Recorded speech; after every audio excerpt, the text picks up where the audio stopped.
मित्रों नमस्कार। SPG blogger YouTube channel पर सभी मित्रों का हार्दिक रूप से पुनः एक बार स्वागत है। आज के वीडियो के इस भाग में फिर से गौड़ क्षत्रिय वंश के ऊपर आधारित नागमाली गौड़ क्षत्रिय चमर गौड़ से क्या अलग है, इस विषय पर थोड़ा सा वार्तालाप करना चाहते हैं इस वीडियो के माध्यम से। मित्रों, नागमाली गौड़ का इतिहास क्या हो सकता है, इस पर तो मत बहुत सारे हैं, अलग अलग विद्वान हैं, लेखक हैं, इतिहास की अलग अलग बातें हैं, उनके आधार पर इनमें अलग अलग बातों का जिक्र किया गया है। लेकिन हम मोटे तौर पर थोड़ा सा इस विषय पर बात हम करना चाहते हैं।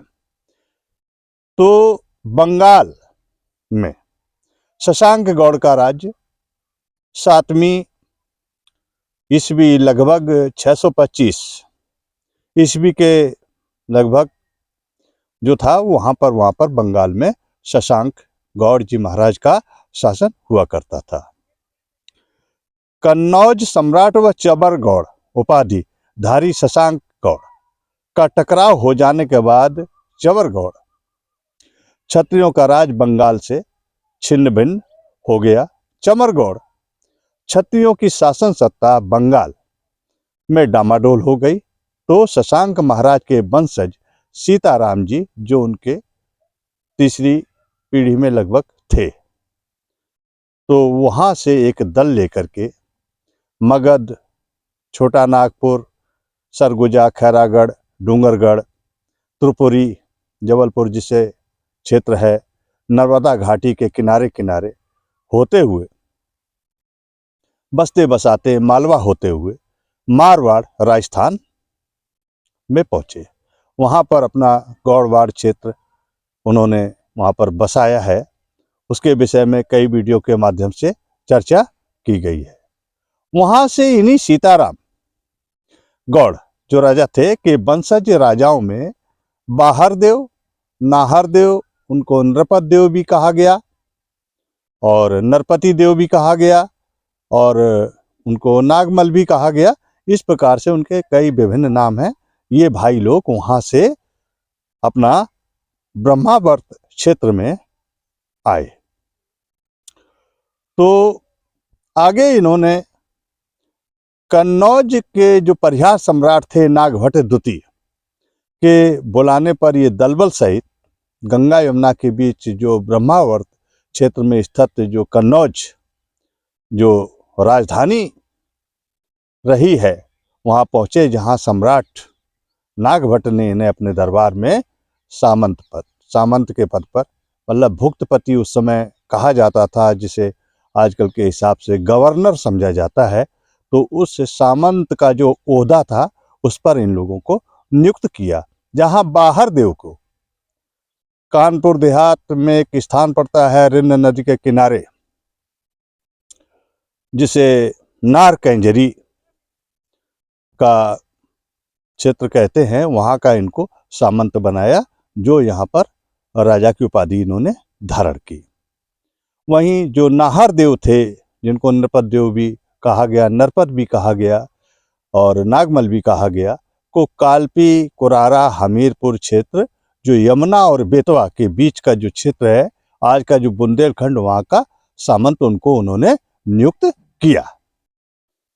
बाहरदेव जी जो बड़े भाई थे, उन्होंने नारकालपी क्षेत्र में अपने पुराने टाइटल जो उनका चबर गौड़ थी उस उपाधि के साथ ही राज्य को अपना स्थापित किया। और वहीं नाहरदेव जो उनके भाई थे, नरपत देव या नृपत देव, नागमल भी उन्हें जो कहा गया, इन्हें कन्नौज सम्राट ने नागभट्ट ने अपने नाम की उपाधि के आधार पर नागभट्ट मालिक गौड़ सामंत कालपी का खिताब दिया गया, जो लघु रूप में होते होते नागमाली गौड़ में परिवर्तित हो गया। साक्ष्य प्राप्त होते हैं कि कालपी क्षेत्र से नाहरदेव के वंशज जो राज्य विस्तार हेतु हरदोई, सीतापुर, शाहजहांपुर आदि गंगा क्षेत्र में ठिकाना बनाए। पवायन, परसंदी का जो क्षेत्र था, उन गौड़ क्षत्रियों की उपाधि नागमाली गौड़ ही वो कहलाते हैं और कहलाए। दूसरा, नार के राजा बहारदेव के पुत्र पृथ्वीदेव और पृथ्वीदेव के भाई सुजानदेव हुए, जिनसे पृथ्वीदेव जो थे नार के राजा रहे और उनके पुत्र कानदेव व सिंहदेव अमेठी में राज प्राप्त किए, वो अमेठिया गौड़ कहलाए।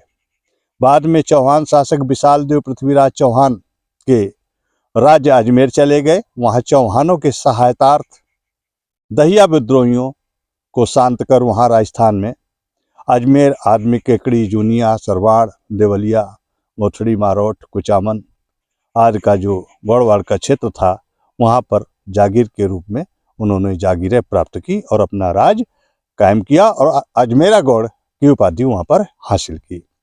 वहीं नार के राजा पृथ्वीदेव के भाई सुजानदेव गंगा पार सीतापुर में जाकर के पवायन और ये परसंदी का जो ये क्षेत्र है शाहजहांपुर के आसपास का, गंगा जी सोरो क्षेत्र भी पड़ जाता है अपना गंगा जी के आसपास का, वहाँ पर अपना राज स्थापित किए। वह गौड़ क्षत्रियों की बस्ती बसाने का काम किए, वह राजकाज वहाँ पर उन्होंने स्थापित किया।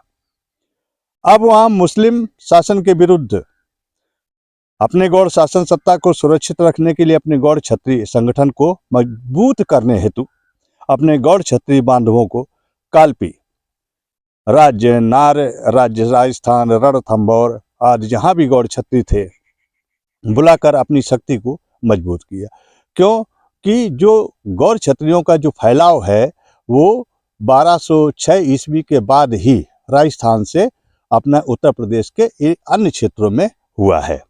तो क्या हुआ कि उस समय मुसलमानों की शासन सत्ताएं हुआ करती थी, तो उनसे कड़ा संघर्ष हो रहा था और अपना राज स्थापित करने में जगह जगह संघर्ष करते हुए राज्य को स्थापित किया जा रहा था। तो उस समय अपने दल बल को मजबूत करने हेतु जहाँ भी बिरादरी के अन्य क्षत्रिय थे, गौड़ क्षत्रिय थे, उनको एकत्रित करके वहाँ पर संघर्ष में उनकी जरूरत पड़ रही थी। तो अपने गौड़ क्षत्रिय बिरादरी के अस्तित्व को सुरक्षित रखने के लिए और अपना साम्राज्य या अपना राज्य स्थापित करने के लिए वहाँ पर सब लोग एकत्रित होकर के सत्ता बनाने का कार्य किए। यह कार्य कोई एक दिन का नहीं था, बरसों बरस कह लो या सैकड़ों वर्ष ये कार्य अनवरत रूप से चलता रहा। तो उसी में सब मिश्रित हो गए। वहीं आप देखेंगे कुछ चंवरगौड़ अपने आप को कहते हैं, मूल रूप में जो चंवरगौड़ है वही कहते हैं। कोई अमेठिया, कोई अजमेरा, कोई मारोठिया, कोई अजीतमल, कोई नागमल, कोई अन्य, कोई गौड़हर आदि उपाधियों से सभी अपना अपना अस्तित्व बनाए रहे या सभी लोग जाने जाते हैं। जबकि उपसंहार क्या है वो ये है कि प्राचीन उद्गम स्थल राजा सिंगादत्त की भूमि बंगाल से चंवरगौड़ क्षत्रिय टाइटल लेकर के 7वीं सदी में मारवाड़ राजस्थान आए और 12वीं सदी में अन्य उप उपाधियां धारण करके उत्तर प्रदेश, राजस्थान, हरियाणा, हिमाचल, मध्य प्रदेश आदि स्थानों पर फैल गए। ये उसकी सच्चाई है। इसी के साथ में मित्रों वीडियो समाप्त करना चाहते हैं। अगर वीडियो अच्छा लगे तो लाइक शेयर अवश्य करें। आगे मिलेंगे फिर इसी प्रकार के अच्छे से गौड़ क्षत्रिय वंश के वीडियो के साथ या अन्य ऐतिहासिक वीडियो के साथ। तब तक के लिए मित्रों नमस्कार, जय हिंद, जय भारत।